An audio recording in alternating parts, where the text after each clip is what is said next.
Rewind brings you Casebook of Gregory Hood.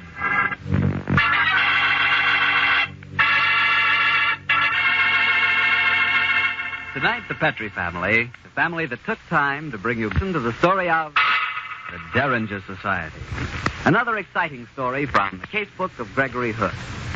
And right now, I'd like to talk about those few minutes you have while you're waiting for dinner every evening. That's the perfect time for a glass of Petrie California Sherry. It's the best beginning a good meal ever had. You really feel like you're enjoying the good things of life when you take time for a glass of Petrie Sherry. Hold that glass of sherry to the light. Look at it. It's a beautiful dark amber. Yes, and Petrie Sherry is clear and fragrant, the way a good wine should be. Now taste it. Ah, you've got something. That Petrie Sherry has a real heart-of-the-grape flavor. And look, if you like your sherry dry, not sweet, Petrie makes a fine dry sherry. It's called Petrie Pale Dry. And if you don't know yet which you prefer, the regular sherry or the dry, why not try both? Don't buy one, buy two. But just be sure you always buy Petrie.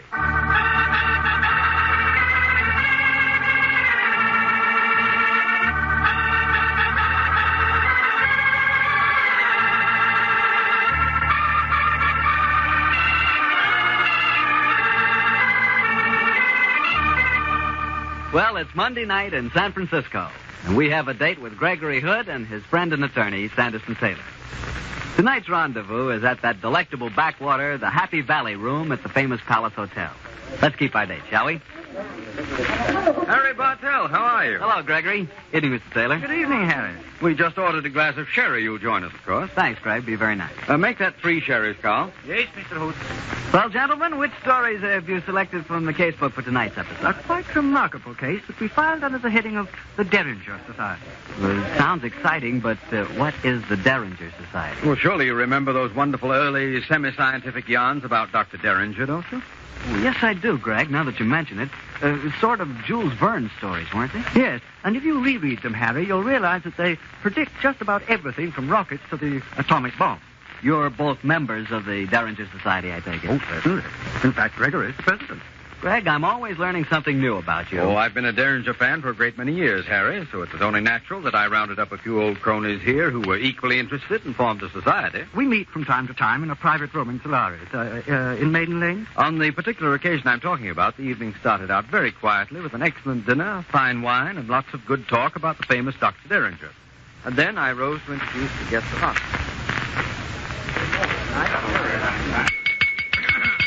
Fellow members of the Derringer Society, you will already have noticed that we have violated our long-standing stag rule. We have a lady among us. Oh, shame. No, George. We've broken the precedent for a very particular reason. I don't have to remind any of you that the fabulous Dr. Derringer, that great spade-bearded scientific giant, was especially devoted to the tricks played by time. Well, our guest tonight is Miss Julia Hayes. She claims to perform exactly the sort of time-travel prophecy that the great Derringer foretold. Miss Hayes, gentlemen, claims to be able to predict future events. Dr. Barton, our psychiatrist member, has been examining Miss Hayes today, and I shall ask him to introduce her. Thank you, Mr. President. Fellow members, I must preface my remarks by stating that if I appear to speak of our guest in a slightly clinical manner, I do so with her full permission. Am I right, Miss Hayes? Yes, Dr. Barton, you may say anything you wish. Thank you, Miss Hayes. Gentlemen, this afternoon I spent some 2 hours examining our guest. And by all known psychological tests, she is simply normal, perhaps a trifle below average mentality. But her record has already established the fact that she can often predict future events with surprising accuracy, quite above the laws of chance. And now, gentlemen, Miss Hayes will be quite willing to answer any question. Yes, Sandy Taylor, I think yours was the first hand. Miss Hayes, may I ask you any outstanding events that you predicted in the past? On May the 4th, 1937, I predicted that 2 days later the German airship Hindenburg would be destroyed. I predicted the death of both Mussolini and his son-in-law Canciano. I was right as to both date and time. I am seldom wrong. Miss Hayes, how do you explain your unusual ability? I cannot explain it. It is beyond my understanding. It is a gift. When I let my mind go blank, I can see into the future. Miss Hayes, can you tell me what horse is going to win the second race at Arlington tomorrow? Mr. Chester, Miss Hayes is our guest. Oh, sorry, Hood. I beg your pardon, Miss Hayes. I was just being facetious. Let me ask you a serious question. Are you able to see into the future at will? Yes. If I make my mind a blank, I can usually see into the immediate future. Would you consider making a prediction for us now? I will try. I can promise nothing, but I will try. Monday. It is Monday at 8:15. I see the future, but not far ahead. This same night, 3 hours from now, at 11:15 tonight, I see a small man, a bald man with glasses. His name is Chester. Now, look, Miss Hayes, the joke's a joke. Quiet, Mr. Chester. Don't spoil it. She's still talking. Tonight, Mr. Chester, at exactly 11:15, you will be murdered.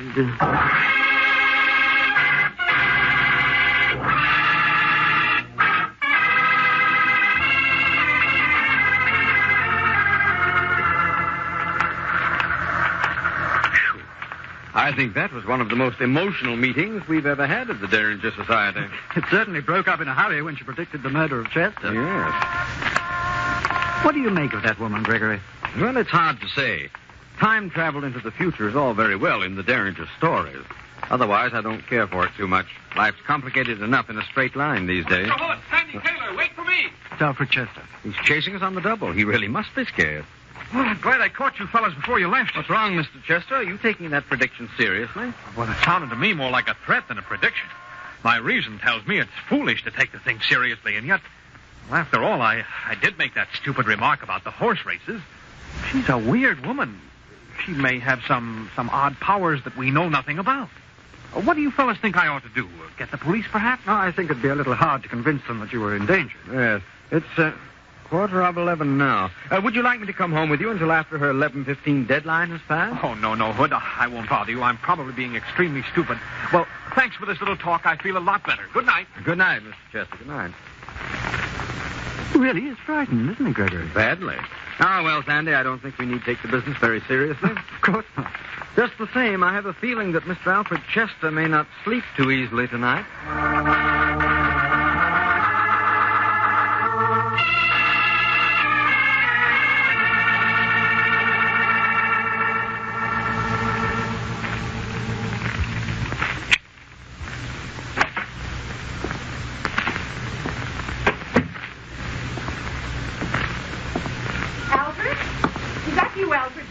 Yes, dear, it's me. Are you in bed? Yes, I've been reading.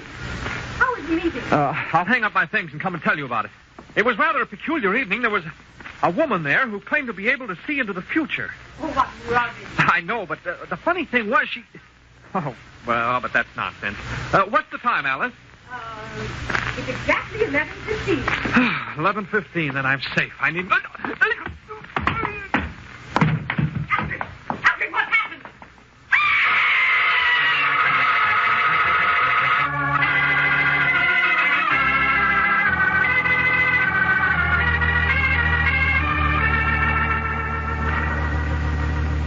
The top of the morning to you, Stan. Hello, Lieutenant Silvers. Good morning. What brings you to my office this early in the morning, Stan? Could we interest you in a small Ming vase for Mrs. Silvers? Oh, we have a nice line in Inca headdresses. You'd look rather fetching in one. Greg, I'm here on business. You saw Alfred Chester last night, didn't you? Sure, we both did. Why? Well, late last night, he was murdered. He was... What time, Stan? His wife says it was exactly 11:15. Great God. Then the prediction came true. What prediction are you talking about, Mr. Taylor? Chester attended a meeting of the Derringer Society last night. A woman by the name of Julia Hayes went into a sort of trance and predicted Chester would be murdered at exactly 11:15. Then that's a woman I've got to talk to. We'll all go and talk to her, Stan, but before we do, there's one thing I'd like to know. How was the murder committed? Chester was stabbed from behind by a medium-sized right-handed person. No fingerprints, no clue. Who are you calling, Gregory? Barton. He can tell us where Julia Hayes can be found. Get me Dr. Barton's office, please. Yes, Mr. Hood. Dr. Barton. I know him. He's a psychiatrist, isn't he? That's the man. He brought Julia Hayes to our meeting last night. Here's Dr. Barton, Mr. Hood. Oh, thanks. Dr. Barton? Yes? This is Gregory Hood. Oh, yes, Greg. Can you tell me where I can get in touch with Julia Hayes? Well, she's here in my office now. And I found out something very interesting about her, Gregory. So have I, Barton. Please keep her there until we arrive. We're leaving right away.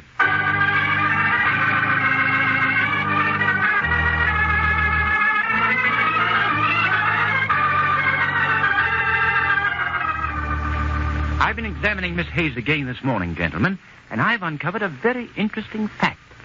Miss Hayes was left-handed in her childhood, but she's been forcibly trained into right-handedness since.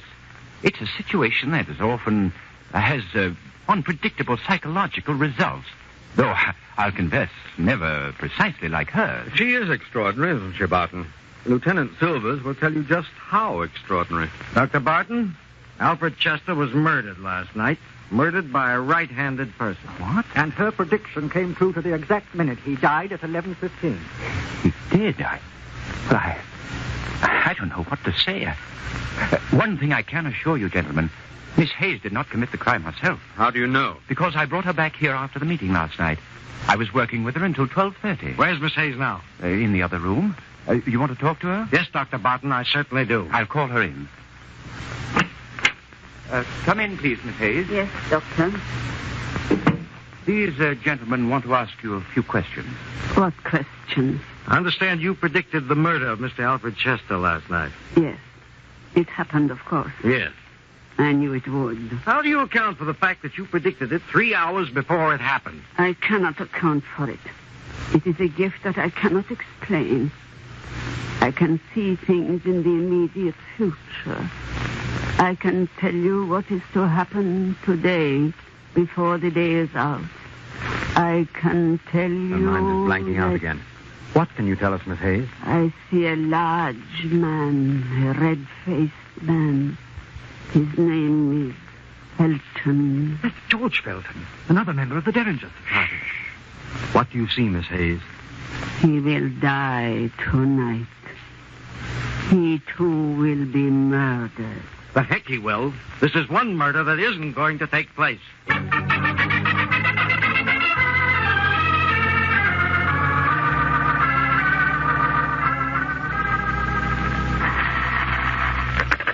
George Felton speaking. This is Lieutenant Silvers again, Mr. Felton. Silvers, why don't you leave me alone? I don't want any police protection, and I won't have any. But, Mr. Felton, I've told you that Alfred Chester was murdered last night, right after he'd been threatened by this woman. His death was a coincidence, Silvers. It was probably a prowler. But I'm not easily scared, and I don't believe in supernatural powers, even though I am a member of the Derringer Society. I wish you'd let me come over, Mr. Felton. We don't like to take any chances. Now, look here, Silvers. It's nearly midnight. My wife and I are going to bed. Don't you worry about us. If anyone murders me during the night, I'll get in touch with you first thing in the morning. Who was that, darling? Oh, Lieutenant Silvers again. Oh, still worrying about that threat on your life. Yes, that's the 5th time he's called me today. Darling, he must take it seriously, even if you don't.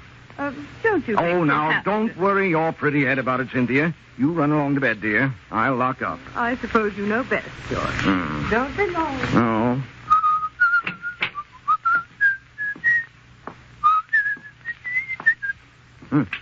What's that?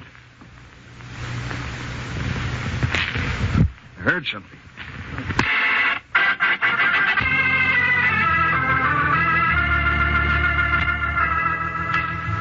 Gregory, I blame myself for Mr. Felton's murder last night. You did your best, Stan? Yes, Lieutenant. After all, you tried to force him to take protection, but he wouldn't hear of it. I know, but I do blame myself. Well, let's see what Julia Hayes has to say about this one. She's waiting outside. Come in, please, Miss Hayes. Very well, Lieutenant. Now, Miss Hayes, I want to know how you knew this latest murder was going to take place. I cannot tell you how I knew. It is just that when my mind is a blank, I have the ability to see into the future. Now, look, Miss Hayes, I'm a plain, straightforward police officer. One coincidence I can take, but not two. And I can't write on a police report that you knew about the murder because you can see into the future, you know. Why not tell me the truth? I am telling the truth. Oh, Gregory, see if you can get anything out of her. Miss Hayes, What is it? I understand about your being able to travel into the future, but surely you must be able to remember more about what you saw when you had that vision. Try and think back, will you? Think back. Back? No, I can only see forward. Forward. Scott, her mind's blanking out again. I see another death in the immediate future. Sudden death. The man is tall and dark. His name is Hood. Gregory Hood.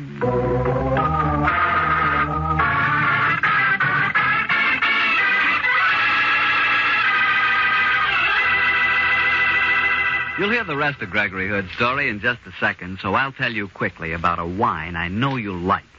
That wine is Petri California Muscatel. Petri Muscatel is really marvelous. In fact, I'm willing to bet you like everything about it.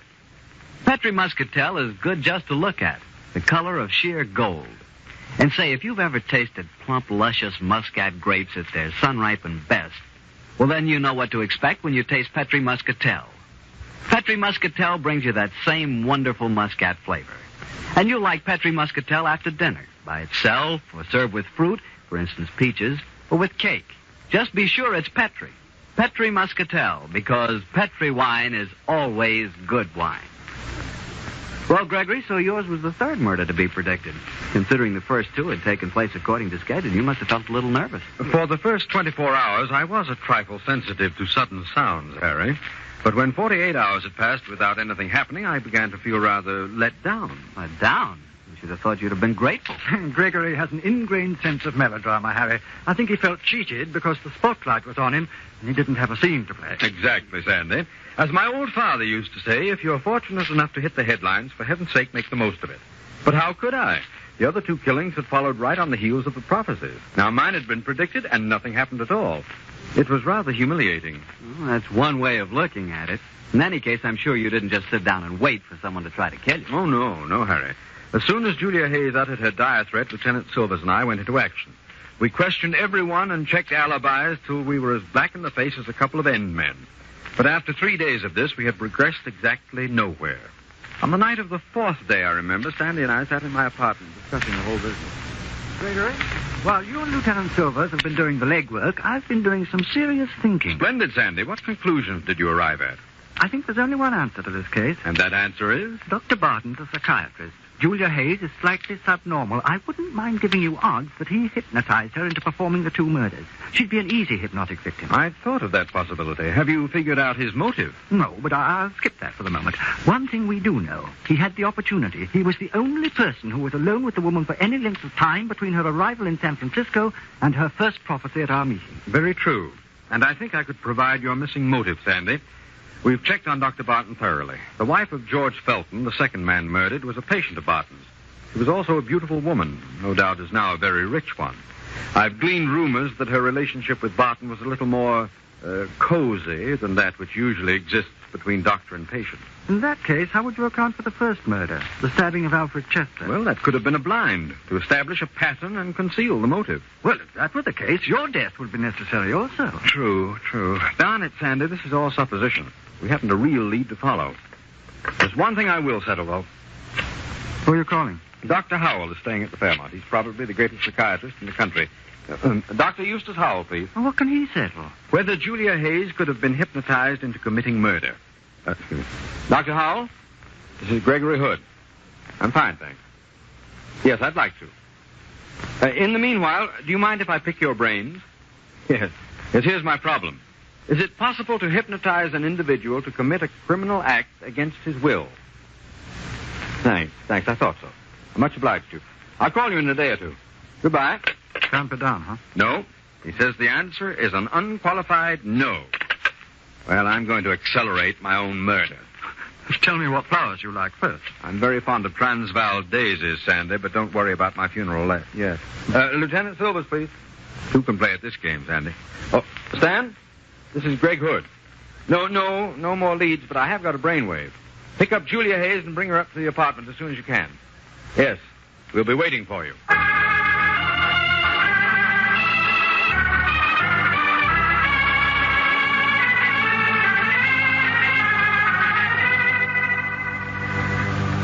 cannot answer any more questions, Mr. Hood. But, Miss Hayes, you predicted that I would be murdered in this apartment. Doesn't this setting ring a responsive chord in your memory? No, it does not. Your other prophecies came true. What happened to this one? I do not know. I cannot explain it. Perhaps you've lost your mysterious power, Miss Hayes. Oh, perhaps you never had it. Perhaps you made the whole thing up. Why not admit you're a murderess who poses as a prophet? I am no murderess. I can see the future, or I could.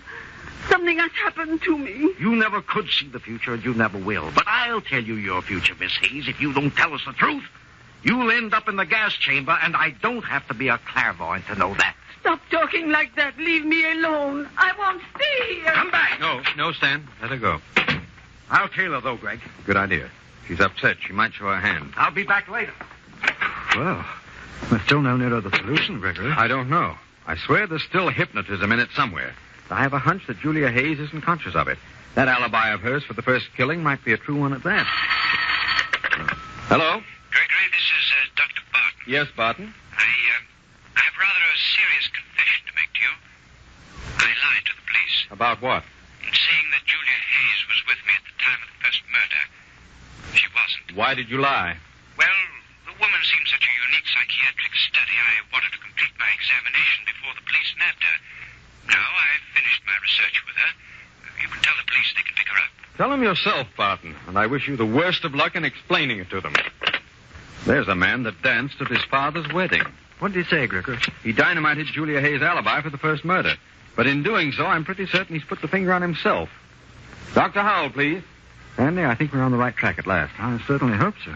Dr. Howell, this is Greg Hood again. I want just one more piece of information, please. Can a post-hypnotic suggestion include persuading the patient that he was never hypnotized at all? It can? Thank you, Doctor. I'm immensely obliged to you.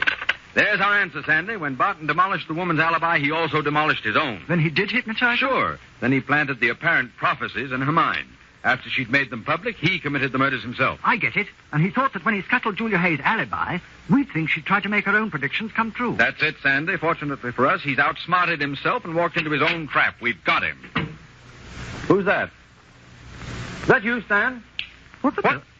Who turned off the light? Oh, no, you don't. Gregory!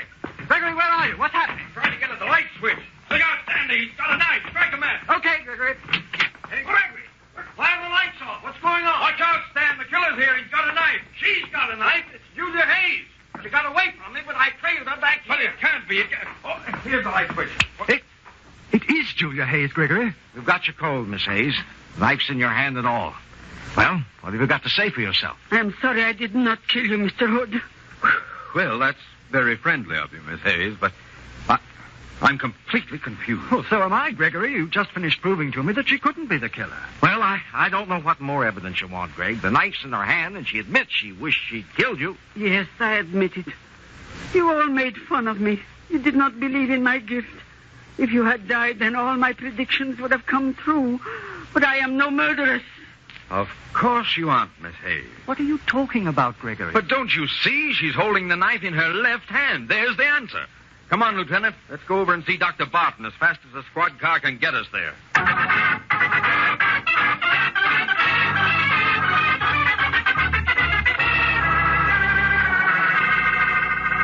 Yeah, this is all very dramatic.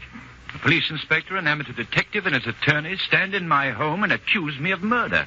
Is this some form of practical joke? If you think it is, you must have a very warped sense of humor. I don't think the judge will find it funny, Dr. Barton. And I know that your attorney won't. But this is ridiculous. You're suggesting that I hypnotized Julia Hayes into making murder prophecies, and then that I carried out the murders myself? To coin a phrase, yes. But, my dear Hood, you've just admitted that she attacked you tonight. Yes, you suggested the idea. And the three of us, by taunting her with her failure as a prophet earlier on, helped. Her never-too-stable mind snapped, and she attacked me to fulfill her record of prophecies. But why couldn't she have committed the two murders? You overlooked one thing, my friend. You didn't know that under strong emotion, she reverts to her childhood left-handedness. She attacked me tonight with her left hand. The murders were committed by a right-handed person. Want to argue any more? I'd like to know what you think my motive was, Hood. Oh, that's easy. Mrs. Felton, the widow of your second victim, broke down half an hour ago and spilled quite a few beans. She did? I mean, yes, she did. So, Cynthia's been talking. Better come with me, Doctor. Very well, Lieutenant. I should prefer not to talk anymore till I've seen my attorney. Good night, gentlemen. I'll see you in court, Barton. Gregory, you tell the most convincing lies. That story about Mrs. Felton talking, how can you do it? Oh, it takes years of training. My old father always used to say that if you couldn't think of a really convincing truth when you wanted to make a good point, then tell a thumping great lie. You're a chip off the old block. Sandy, I'm worried. Conscience bothering you? Mm-mm. I'm thinking about the Derringer Society. What about it, Gregory? Well, Sandy, brood about it. With 2 of our society murdered and a 3rd headed for the gas chamber, we can certainly use some new members.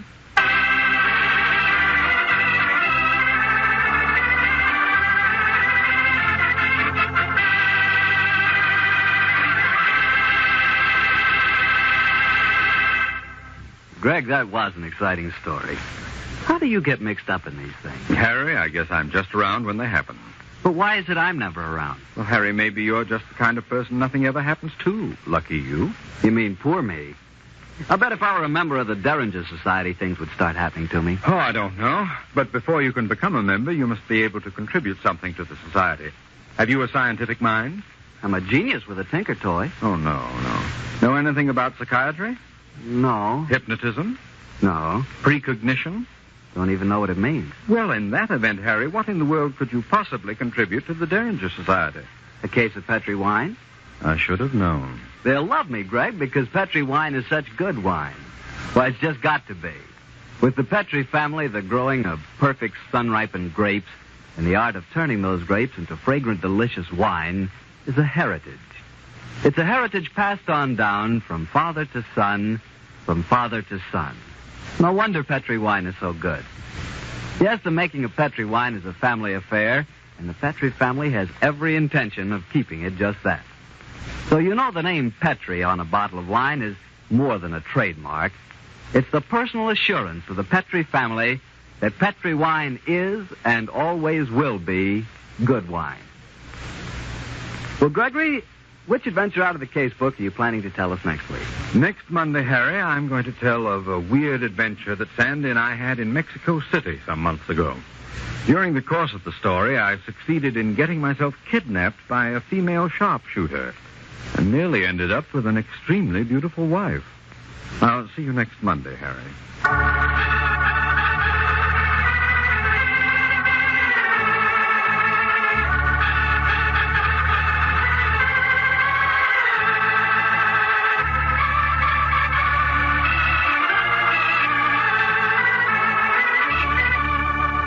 The Casebook of Gregory Hood is written by Dennis Green and Anthony Boucher. Original music composed and played by Dean Fostler. Gale Gordon plays the part of Gregory Hood, and Sanderson Taylor is played by Carl Harbord.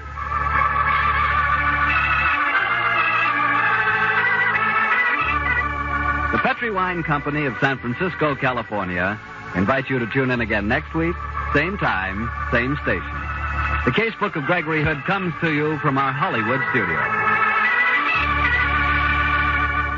This is Harry Bartell saying goodnight for the Petri family. For a solid hour of exciting mystery dramas, listen every Monday on most of these same stations at 8 o'clock to Michael Shane, followed immediately by The Casebook of Gregory Hood. This is the Mutual Broadcasting System.